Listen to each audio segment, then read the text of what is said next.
ছাত্ৰ ছাত্ৰীসকল তোমালোকৰ কি খবৰ সুপ্ৰভাত জনাইছো তোমালোকক সুপ্ৰভাত জনাই মই নৱম শ্ৰেণীৰ অসমীয়া পাঠ আৰম্ভ কৰিবলৈ লৈছো আজি অসমীয়া মই কবিতা পঢ়াম এই কবিতাটিৰ নাম হৈছে মানৱ বন্দনা এই মানৱ বন্দনা কবিতাটিৰ কবিজনৰ নাম হৈছে চন্দ্ৰকুমাৰ আগৰৱালা এই চন্দ্ৰকুমাৰ আগৰৱালাৰ জন্ম হৈছিল 1867 চনৰ 28 নৱেম্বৰত গহপুৰৰ ওচৰৰ কলমপুৰ মৌজাৰ ব্ৰহ্মজান নামে ঠাইখনত তেখেতৰ পিতৃৰ নাম আছিল হৰিবিলাস আগৰৱালা আৰু মাতৃৰ নাম আছিল মলয়া হাজৰিকা আগৰৱালা এই হৰিবিলাস আগৰৱালাৰ তৃতীয় সন্তান হৈছে এই চন্দ্ৰকুমাৰ আগৰৱালা মই চন্দ্ৰকুমাৰ আগৰৱালাৰ পূৰ্বপুৰুষৰ বিষয়ে তোমালোকক অকমান ক'ব বিচাৰিছো তেখেতৰ ককাক আছিল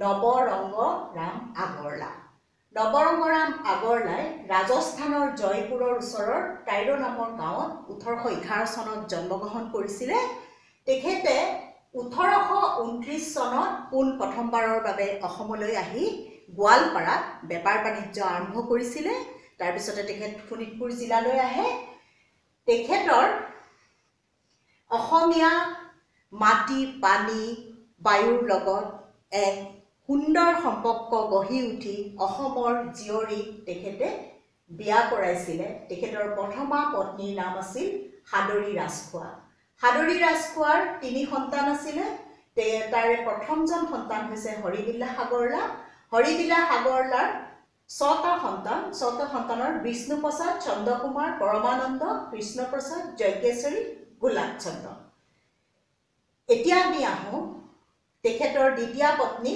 সোণপাহী নেওগৰ কথা সোণপাহী নেওগৰ পুত্ৰ আছিল কাশীৰাম আগৰৱালাৰ ঔৰসত ৰাধিয়া আগৰৱালাৰ গৰ্ভত জন্ম হৈছিল আনন্দ চন্দ্ৰ আগৰৱালাক আমি কি বুলি কওঁ বাৰু ভাঙতি কোঁৱৰ বা জিলিকনি কবি তোমালোকে শুনিছানে মহামহাপুৰুষৰ চানেকিৰে জীৱনৰ আমিও কৰিব পাৰো জীৱন গঢ়িত অভিনয় শেষ হলে আয়ু বেলি মাৰ গলে থৈ যাব পাৰো খোজ সময় মানে চন্দ্ৰকুমাৰ আগৰৱালাৰ ভাতৃ আছিল আনন্দ চন্দ্ৰ আগৰৱালা তোমালোকে ৰূপকোঁৱৰ জ্যোতিপ্ৰসাদ আগৰৱালাৰ নাম শুনিছানে এই ৰূপকোঁৱৰ জ্যোতিপ্ৰসাদ আগৰৱালা চন্দ্ৰকুমাৰ আগৰৱালাৰ ভতিজা অৰ্থাৎ চন্দ্ৰকুমাৰ আগৰৱালাৰ ভাতৃ পৰমানন্দ আগৰৱালাৰ পুত্ৰ হৈছে ৰূপকোঁৱৰ জ্যোতিপ্ৰসাদ আগৰৱালা এয়াই তেওঁলোকৰ বংশ পৰিচয় মই তোমালোকক জনালো এতিয়া আমি আহোঁ চন্দ্ৰকুমাৰ আগৰৱালাৰ বিষয়ে জানিবলৈ চন্দ্ৰকুমাৰ আগৰৱালাৰ এখন প্ৰতিচ্ছবি মই তোমালোকক দেখুৱাব খুজিছো এইজনেই হ'ল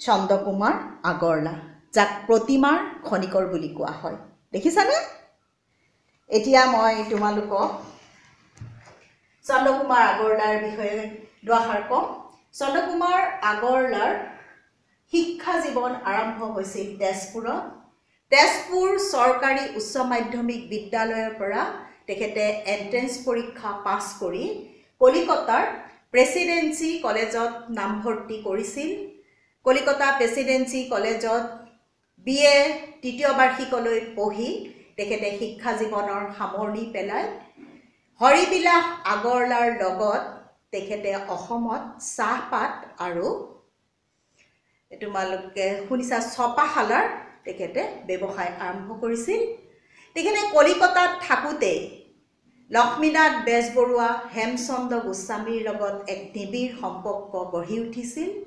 1889 চনত জোনাকী নামৰ এখন আলোচনী তেখেতসকলে প্ৰকাশ কৰিছিল কলিকতাতে এই জোনাকী আলোচনীৰ প্ৰথম বছৰৰ তেখেত সম্পাদক আছিল প্ৰথম বছৰ প্ৰথম সংখ্যা জোনাকী বনকৰি নামৰ চন্দ্ৰকুমাৰ আগৰৱালাৰ এটি কবিতা প্ৰকাশ পাইছিল এই বনকৰি কবিতাটোৱে হৈছে অসমৰ প্ৰথমটো ৰোমান্টিক কবিতা মই চন্দ্ৰকুমাৰ আগৰৱালাৰ বনকৰি কবিতাটো ইয়া তোমালোকৰ বাবে আগবঢ়াই দিছো এইটো বনকুঁৱৰী কবিতা।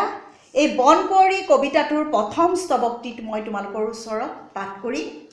নিজম দুপৰীয়া শুহুৰিটি মাৰি মাতিলেনো কোনে কাক, বিজন বনত কোন ক'ত আছে হালিছে গছৰ আগ। এই ৰোমান্টিক কবিতাটোৰ প্ৰথম স্তৱকটি মই তোমালোকক পাঠ কৰি দিলোঁ। এতিয়া আমি আহোঁ চন্দ্ৰকুমাৰ আগৰৱালাৰ সাহিত্য সাধনাৰ বিষয়ে। তেখেতৰ প্ৰথমখন কবিতা পুথি হৈছে প্ৰতিমা, 1914 চনত প্ৰকাশ পাইছিলে। জোনাকী আৰু বাঁহীত প্ৰকাশ পোৱা তেখেতৰ কবিতাসমূহ একলগ কৰি এই প্ৰতিমা যিখন কবিতা পুথি সেইখন প্ৰকাশ কৰা হৈছিলে। দ্বিতীয়খন হ'ল বীণ বৰাগী, 1923 চন। বীণ বৰাগী কবিতা পুথিখনত 12টা কবিতা আছিল। বাঁহীত প্ৰকাশ পোৱা কবিতাখিনি বীণ বৰাগীত প্ৰকাশ কৰা হৈছিল। চন্দ্ৰকুমাৰ আগৰৱালাৰ 1938 চনৰ 2 মাৰ্চত মৃত্যু হৈছিল। মৃত্যুৰ পিছত অৰ্থাৎ তেখেতৰ জন্মৰ শতবৰ্ষত চন্দামিক নামৰ এখন কবিতা সংকলন প্ৰকাশ কৰা হৈছিল। 1967 চনত প্ৰকাশ হৈছিল। এয়াই তেখেতৰ সাহিত্যিক জীৱনৰ আমি আমাৰ অসমীয়া ভঁৰাল চহকী কৰা তেখেতৰ কবিতা পুথিৰ কথা জানিলোঁ। এতিয়া আমি আহোঁ তেখেতে কি কি সম্পাদনা কৰিছিল বাৰু। তেখেতে জোনাকী সম্পাদনা কৰিছিল।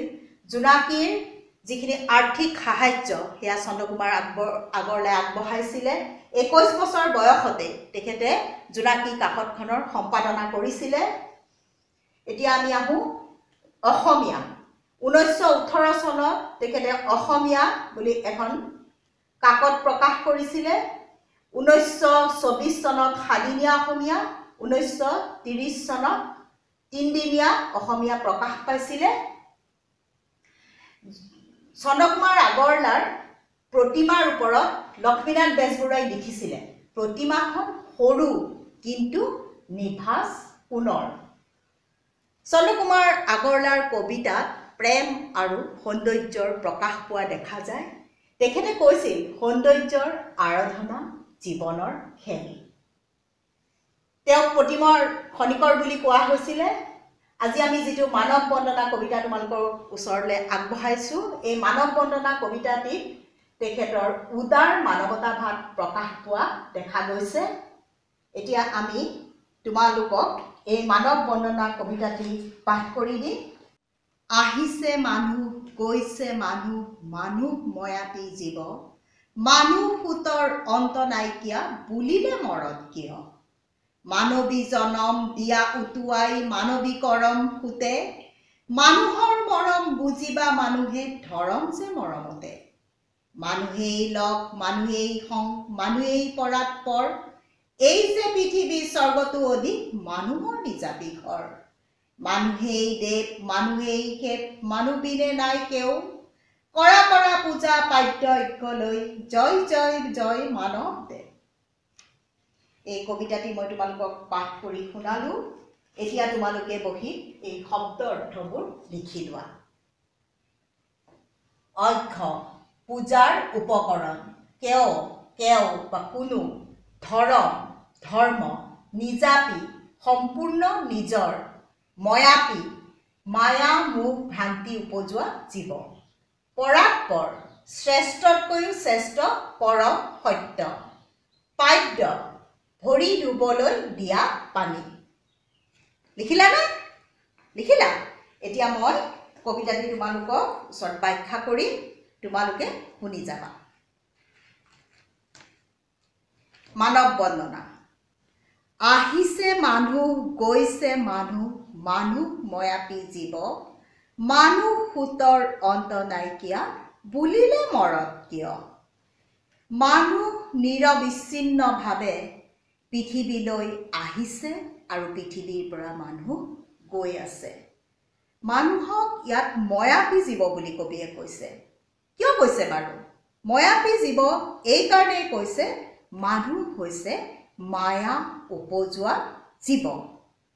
মানুহ সুতৰ অন্ত নাইকিয়া বুলিলে মৰত কিয়।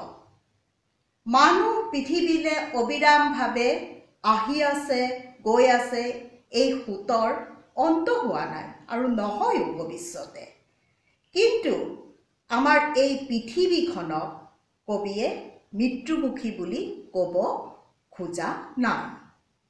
ভাৰতীয় দৰ্শনত এটা কথা আছে যে আত্মাৰ জন্মও নাই বা আত্মাৰ মৃত্যুও নাই, আত্মা অমৰ। মানুহে যেনেকৈ পুৰণি কাপোৰ জৰাজীৰ্ণ হৈ গ'লে পুৰণি কাপোৰ ত্যাগ কৰি মানুহে নতুন কাপোৰ পিন্ধে, ঠিক সেইদৰে আত্মায়ো পুৰণি দেহ ত্যাগ কৰি নতুন দেহত আশ্ৰয় লয়। আত্মা শাশ্বত, ইয়াৰ ৰূপান্তৰ নহয়, আত্মাৰ মৰণ নাই। গতিকে এই পৃথিৱীত মৃত্যুমুখী বুলি কবিয়ে বুজা নাই, যিহেতু আত্মাৰ মৰণ নাই। এটা জীৱৰ পৰা আত্মা গৈ আন এটা জীৱত যিহেতু স্থিতি লয়, গতিকে এই পৃথিৱীখনত মৃত্যুমুখী বুলি কবিয়ে ক'ব খোজা নাই। এতিয়া আমি আহোঁ দ্বিতীয়টো স্তৱকলৈ। মানৱী জনম দিয়া উটুৱাই মানৱী কৰম সুতে, মানুহৰ মৰম বুজিবা মানুহে ধৰম যে মৰম। মানুহ এই জন্ম, পৃথিৱীত যে মানুহে জন্ম লয়, এই জন্ম মানুহে লৈ মানুহে নিজৰ যিটো জন্ম, সেই জন্মৰ যিটো অমৰ কৰি থৈ যাব পাৰে। মানুহে এই জন্ম কেনেকৈ অমৰ কৰি থৈ যাব পাৰে? এজন মানুহৰ যেতিয়া মৃত্যু হয়, তেতিয়া সেই মানুহজনৰ কাৰণে কিছুমান মানুহে দুখ কৰে, কান্দে। কিয় বাৰু?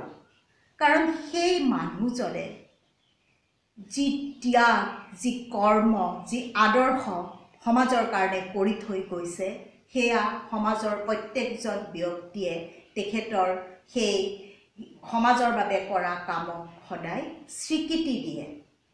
মানুহজনে স্বীকৃতি পায়, মানুহজনক সকলোৱে ভাল পায়। গতিকে তোমালোকেও এইখন পৃথিৱীত তোমালোকে যিমান দিন জীয়াই থাকা, এই পৃথিৱীত তোমালোকে ভাল কাম কৰিবলৈ চেষ্টা কৰিবা। ভাল কাম কৰি যোৱা, তেতিয়া তোমালোকৰ এই জীৱনটোৰ এটা পুণ্য হ'ব। পৃথিৱীত জন্ম লোৱাৰ এটা পুণ্য হৈ থাকিব নিজৰ জনমটো, আৰু তোমালোকক ভৱিষ্যতেও বা আমাক ভৱিষ্যতেও ভাল কাম কৰিলে সকলোৱে আমাক সুঁৱৰিব। আমি অকল আমাৰ নিজৰ কাৰণে কাম কৰিলে নহ'ব, আমি সমাজৰ দহৰ কাৰণে কৰিব লাগিব। আমি অকল আমাৰ নিজৰ ঘৰখনৰ কাৰণে চিন্তা কৰিলে নহ'ব, সমাজখনৰ কাৰণে আমি চিন্তা কৰিব লাগিব। তেতিয়াহে আমি সমাজৰ কাৰণে হিত সাধন কৰা হ'ব, সমাজক উপকাৰ কৰা হ'ব।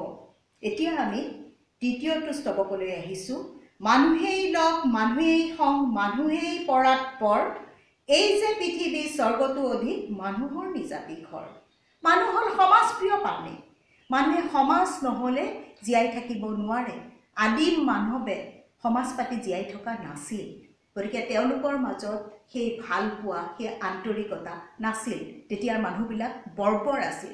কিন্তু মানুহে যেতিয়া সমাজ পাতি বাস কৰিবলৈ ল'লে, তেতিয়া মানুহে ইজনে সিজনৰ লগ হ'ল, ইজনে সিজনৰ সং হ'ল।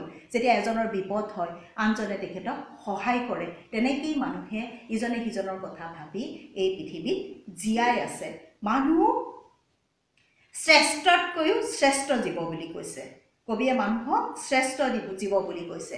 যিহেতু মানুহ এই শ্ৰেষ্ঠ জীৱ এই পৃথিৱীত বাস কৰে, এই মানুহ বাস কৰা এই পৃথিৱীখনক কবিয়ে স্বৰ্গতকৈও সুখৰ এখন পবিত্ৰ ঠাই বুলি কৈছে। আৰু সেইকাৰণে কবিয়ে মানুহক এইখনেই পৃথিৱীখনকে মানুহৰ নিজৰ ঘৰ বুলি প্ৰকাশ কৰিছে কবিতাটোত। ইয়াৰ পিছৰ স্তৱকটোলৈ আমি আহিছোঁ। মানুহেই দেৱ, মানুহেই শেষ, মানুহ বিনে নাই কেও, কৰা কৰা পূজা পাঠ্য ঐক্যলৈ, জয় জয় জয় মানৱ দেৱ। কবিয়ে কৈছে যে মানুহেই দেৱতা, মানুহেই সেৱক, মানুহ বিনে আৰু পৃথিৱীত একো নাই, মানুহৰ বাহিৰে পৃথিৱীত আৰু একো নাই। মানুহেই শ্ৰেষ্ঠ জীৱ। আমি ভগৱানক পূজা কৰি একো তেনেকুৱা ধৰণৰ মানসিক তৃপ্তিৰ কাৰণে কৰোঁ, তাতকৈ আমি মানুহে মানুহক পূজা কৰিব লাগিব। আমি মানুহক ভাল পাব লাগিব, মানুহৰ কাৰণে কাম কৰিব লাগিব। তেতিয়াহে আমাৰ মানৱ দেহটোৰ পবিত্ৰতা থাকিব, পৃথিৱীখন এখন পবিত্ৰ ঠাই হিচাপে পৰিগণিত হ'ব। মুঠতে আমি নিজে দুখ সুখ নিজৰ সকলো পৰিহাৰ কৰি আমি সমাজখনৰ মানুহৰ ভালৰ কাৰণে আমি কাম কৰিব লাগিব। তেতিয়াহে আমি মানুহ জন্ম লোৱা সাৰ্থকতা এটা থাকিব। তোমালোকক মই কবিতাটো ব্যাখ্যা কৰি দিলোঁ। এতিয়া কবিতাটোৰ ভিতৰত থকা মই সমাৰ্থক শব্দখিনি তোমালোকৰ লগত আলোচনা কৰিম।